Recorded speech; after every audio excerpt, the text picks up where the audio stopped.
everyone, so today we will talk about a very important concept and yet easy concept, that is, why does vomiting causes hypokalemia and metabolic alkalosis? What is the relationship exactly between vomiting, potassium, bicarbonates? So first of all, what is hypokalemia? It is a decrease in the serum potassium. What is metabolic alkalosis? It is increase in the bicarbonates, right? So the normal potassium level is 3.5 to 5.2. A mild potassium, mild hypokalemia, I'm really sorry for the inconvenience, moderate hypokalemia, and severe hypokalemia. What is metabolic alkalosis? Alkalosis means decrease in the acid. Decrease in acid means decrease in hydrogen ions, decrease in chloride, decrease in potassium, increase in pH, increase in bicarbonates. The rationale for this we will talk as we go through the content. Okay, so what is vomiting? How does it link with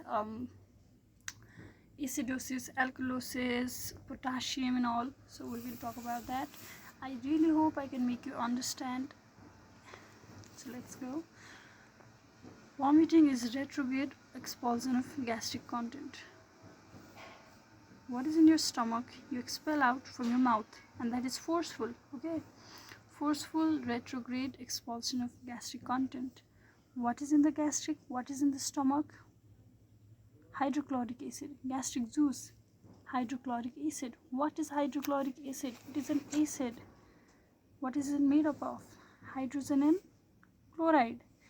Hydrogen ion, chloride ion, right? What is lost? HCl is lost. Then what is lost? Hydrogen ion is lost, chloride is lost. I hope you can get a little bit concept that since hydrogen ion is lost, it causes loss of acid and alkalosis. But we do have a much more to learn about, more than that, So hydrogen ion is lost, which means acid is lost in the body, which causes increase in the pH, which causes alkalosis, right? So other compensate. So since hydrogen ion is being lost, the body obviously tries to compensate, right?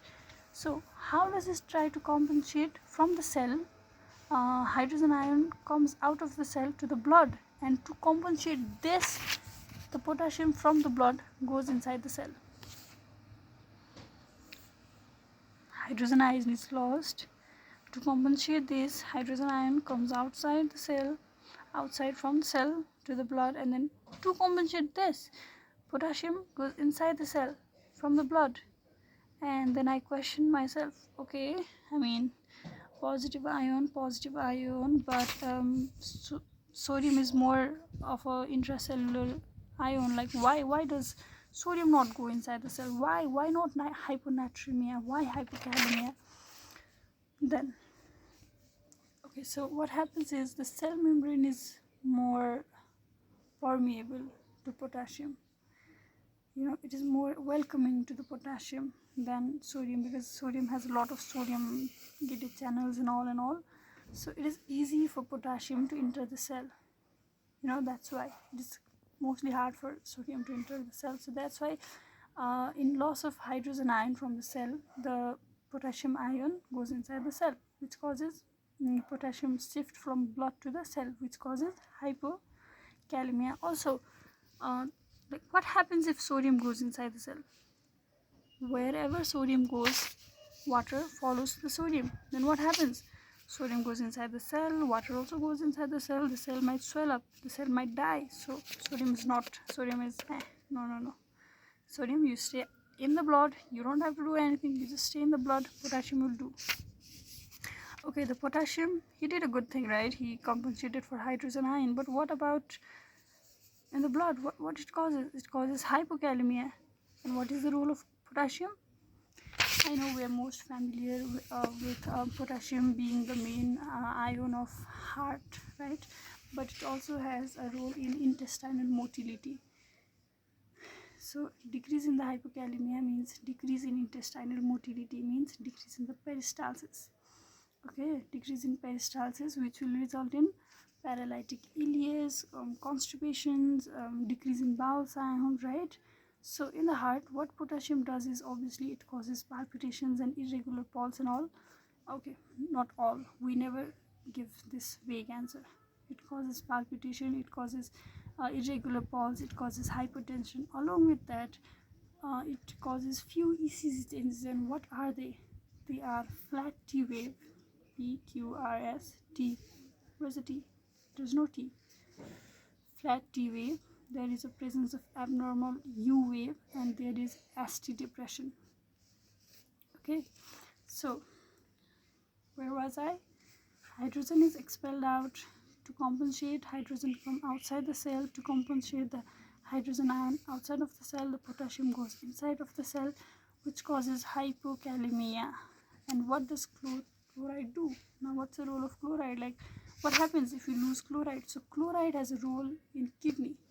What chloride does is, bicarbonate is excreted from the kidney because of chloride. You need chloride to expel out bicarbonate in the urine. If there is low chloride, what happens? Bicarbonate cannot expel. What happens? There is bicarbonate retention. What happens? There is increase in bicarbonate in blood, and there is increase in bicarbonate. There is decrease in H plus. That causes what? It causes alkalosis, metabolic alkalosis.